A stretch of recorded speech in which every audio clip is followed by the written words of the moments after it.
మనము దేవుడికి సమర్పించేటువంటి కొబ్బరికాయలు కుళ్ళిపోవడం, పాడైపోవడం అరిష్టమా? లేకపోతే ఏదో ఒక పెద్ద ఆపదకు కారణమా?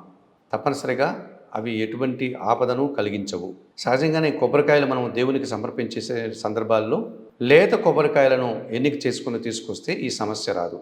ఒకవేళ పొరపాటున మనం ముదిరిపోయినటువంటి పాత కొబ్బరికాయలను ఈ దైవ కార్యక్రమాలకి వాడినప్పటికీ అది సమర్పించినప్పుడు పువ్వు రావడం, లేకపోతే కుళ్ళిపోవడం లాంటి సంఘటనలు తరచుగా జరుగుతూ ఉంటాయి.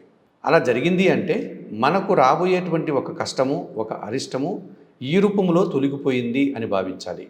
అంతేగాని ఈ కొబ్బరికాయ కొట్టినప్పుడు, భగవంతునికి సమర్పించినప్పుడు కుళ్ళిపోవడమో, లేకపోతే అదేదో ఇతరత్ర పాడైపోవడమో జరిగినప్పుడు మనకేదో ఇబ్బంది వస్తుంది అని అనుకోవడము పొరపాటు మాత్రమే. కనుక మనకు రాబోయేటువంటి ఒక అరిష్టాన్ని ఒక సింబాలిక్గా భగవంతుడు మనకు తొలగించాడని భావిస్తే సంతోషంగా ఉండగలుగుతాం.